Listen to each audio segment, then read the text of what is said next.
Trout Lake is located in the northwestern corner of Klickitat County and is a gateway for the Mount Adams Wilderness and Recreation Area, a popular destination for cross-country skiing, snowmobiling, fishing, hiking, hunting, and huckleberry picking. There's also a network of lava caves in the area, notably the Guller Ice Caves, which once served as a source of ice for the entire Columbia Gorge region before the development of artificial refrigeration. It's said that fine drinking establishments in the Dells were able to offer chilled drinks to their clientele long before this amenity could be offered to those in Portland, thanks to these ice caves. Today, Trout Lake is headquarters for the Mount Adams Ranger District and the USDA Forest Service. We wanted to get a local's perspective on Trout Lake, so we sat down with general store owner Greg Meyer. So Trout Lake, what's it like? You grew up out here then? What's it like living out here? It is better than the city by far. Yeah. You get to see your kids 10 hours a day instead of 2. Right. You know who they're running with. You know why they're at. You don't know, ask your neighbor. They do. Yeah. And it's just a great place to... Everybody watches out for Everybody each other. knows who's who. Now, snowmobiling is pretty big up here? Wintertime, we have 2 people, the snowmobilers and the cross-country skiers. Okay. The snowmobilers, they come in early in the morning. They've got everything they need. They're out on the slopes. They're out all day. They're heading home at night. Okay. We don't really see them unless they're driving through, and unless they, some of the locals, but basically most of them have what they need when they get off the river, and they just go and play. Okay. The cross-country skiers, totally different folks. Yeah. They're out for an hour. They're a little bit later coming in. They're out for a couple hours. They come down here. They go in, get something to eat or drink. They sit out on the porch.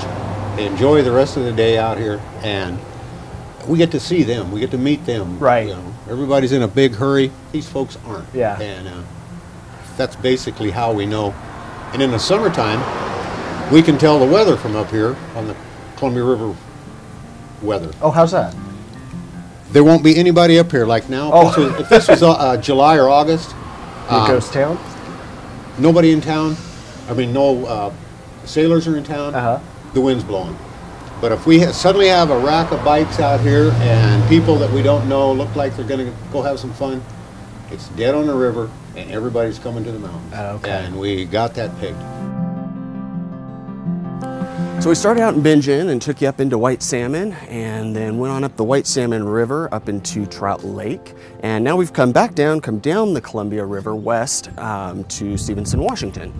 And Stevenson is a great place in the summertime for kayaking and windsurfing. Some guys still go out here in the wintertime and windsurf.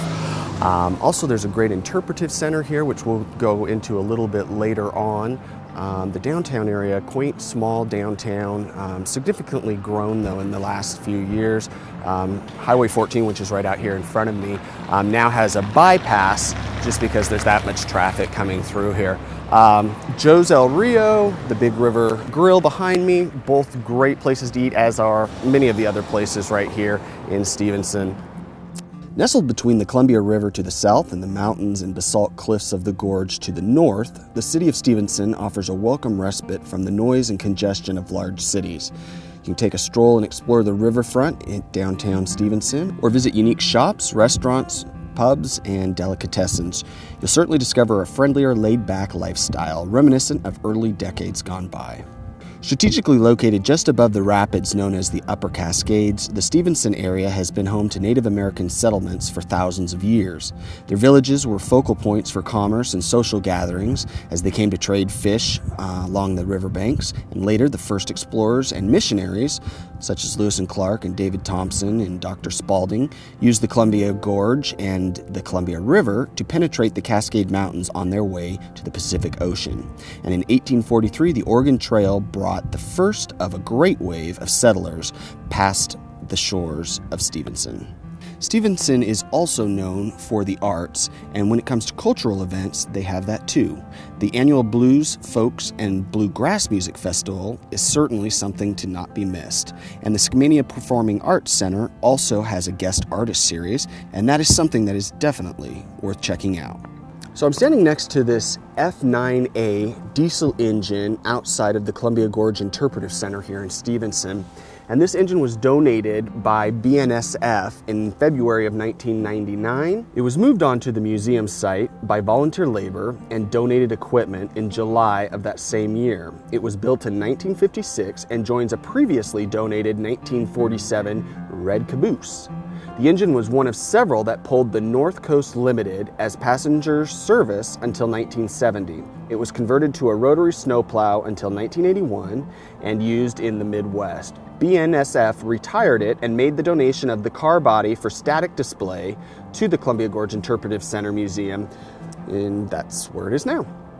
But unfortunately, due to vandalism, you can no longer go into the old engine. It's all locked up, which is a shame, but you can come up the stairs, you can look in the windows and kind of get an idea of what it was like. The Interpretive Center doesn't only have things that appeal to adults and seniors, but all ages, and the kids definitely have plenty to look at and check out here. So we're now going to take you inside the Columbia Gorge Interpretive Center and Museum and show you a recent trip of some kids from Gresham, Oregon, who came out here on a field trip and get their perspective of the museum and the things that appealed to them. So let's go on inside the Interpretive Center and see what they found.